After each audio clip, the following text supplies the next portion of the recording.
Hey everybody, so we wanted to just give some of our initial first impressions of the Darktide closed beta. We just finished a stream playing it. We played it for about 4 hours. Carla and I have played hundreds of hours of Vermintide 2. Right off the bat, I think a big thing to talk about would be that overall the game is familiar. Yeah, If you've played a lot of Vermintide, it'll feel, very familiar. The mechanics are kind of similar with like dodging, melee strikes feel similar. even some of the enemies there, I believe I said gas rat a couple times, calling out a special and stuff like that, just because it's what we were used to. But that being said, though, it was fun to see how they kind of tweaked some things about Vermintide, because I feel like I was playing a Sienna type character. You were playing. It felt like Assault Spire, the Zealot character. That's what it felt like. So yeah, the class you were playing is called the Oh Psychic. gosh. Yeah, that's right. Psychic. I just called it the Psychic. And I was playing the hell is it called? The Zealot. Oh, sorry, it is a Zealot. So yeah, the Zealot plays very similar to the Zealot in Vermintide. I, for some reason, thought it was a different name, but no. Same name, very similar class. They were fun. I really liked my character a lot. I found that it was a good balance of being able to snipe enemies, but needing the time to do so. I mean, I wasn't just slanging arrows or fireballs over to them. I had to actually concentrate on it for a hot second, and it was only one target at a time.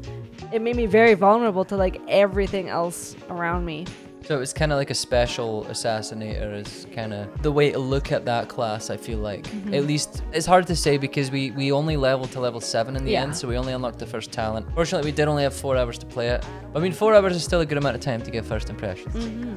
Oh, it was also interesting too, because I felt like that kind of character needed to have a lot of the other characters actually backing you up or taking a lot of the heat. Whereas sometimes, for instance, if you were Carillion and you just gonna snipe them with your ult, you get them done in 1 second, they're dead. But with this, you always had to be having a visual, you always had to see them, and you always had to spend the time to focus on them. Yeah. I liked it. I liked the changes because it felt like more was at stake. It kind of goes with my class too, because it feels like it's not necessarily that it's completely lifted from Vermintide, same with Carla's class, but you could definitely see elements and lessons that they've learned from Vermintide and brought over to this game, which is fantastic because, I mean, for us, that was a game we were already madly in love with. So to just see them take it a step further is amazing. So I guess now we should talk about the enemy types a little bit, because although we saw similarities, again, they were different. In Vermintide, you have things like the gas rat, hook rat, the assassin rat, and then you have You got the explosive guys too. oh ones yeah, with the explosive barrels. rats, yeah, which you kind of also have that, but it's one big dude that just kind of Yeah. blows up in gas, which is And you kind of can cool. hear him coming, hear him beeping, and you're like, So they have similar ideas with some slight tweaks. For example, a hook rat would drag you off before. Now there's Yes. just I don't know the names yet, so a bear net with me. rat.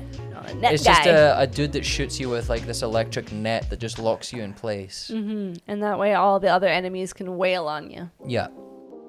It's really effective. The fact that there's character customization in this game too is really, really neat. That's really cool. I love it. A big thing for me is I was super happy that there was a Scottish accent. Oh, I could yeah. play as a Scottish character. Oh, my French lady too. I just love want to that. hear her voice all the time. Yeah, there was more variation in that, so that felt nice. That was a nice touch. It's not something that's make or break anything, Yeah. but it's just a nice quality of life addition Exactly. that helps. You know? Absolutely, especially for this game and who you're playing as. Yeah, totally. We've kind of got the game feel out of the way, and the game feel is amazing. Yeah. Top shelf for that. I would say when it comes to the aesthetics, the 40k universe isn't necessarily something I would normally gravitate towards. Same. However, I have really enjoyed what I've played. How it's going to shake out for the rest of the maps and levels, I don't know yet, because we did only play 3 different maps Yeah. during the 4 hours, because we were just queuing for quick play, so we were just getting in the first available match. Exactly. What I will say is that I really liked how a lot of the maps felt like Vermintide, where it wasn't just all right, you go through the map and then you fight a boss and then you go to the rest of the map. it was like they had some things that were included, like the one where you have to like shoot the little eyeball thingy madooders. Remember that one? Yeah. And then also like whenever you were fighting that big horde in that one map, and it was all the enemy fire and everything, The like forge oh, level, it looked yeah. so cool, like the aesthetics, and you're fighting around that constantly. That was really neat. I liked it. Yeah, like I said, there's only the 3 maps that we played. They did have a similar feel in terms of how they looked, other than the set pieces. Set pieces at the end of the level. One of them, we did a boss fight. It was very fun. I guess it ties into the soundtrack. The soundtrack is amazing. Oh my god. One was a boss fight. One was like you fight off a horde at the forge that Carla mentioned. And the other one was gathering ammunition and like loading that up piece Take by this piece. thing and put it over there. Don't die while you're holding it. So they like every level looked somewhat similar so far. Yeah. For the most part though, thinking back, you know, Vermintide, I guess you could kind of say the same for that. Yeah, I think it just kind of fits with the world that they're in and what they're fighting through. It would be nice to see like some more maps that are quite different. But yeah, because there was more variation with like the DLCs in Vermintide. Exactly. So Yeah. Maybe hopefully they don't wait till the DLC to do that though. Yeah. I would like to see a few levels Yeah. at least be different, because I mean, Keep it fresh.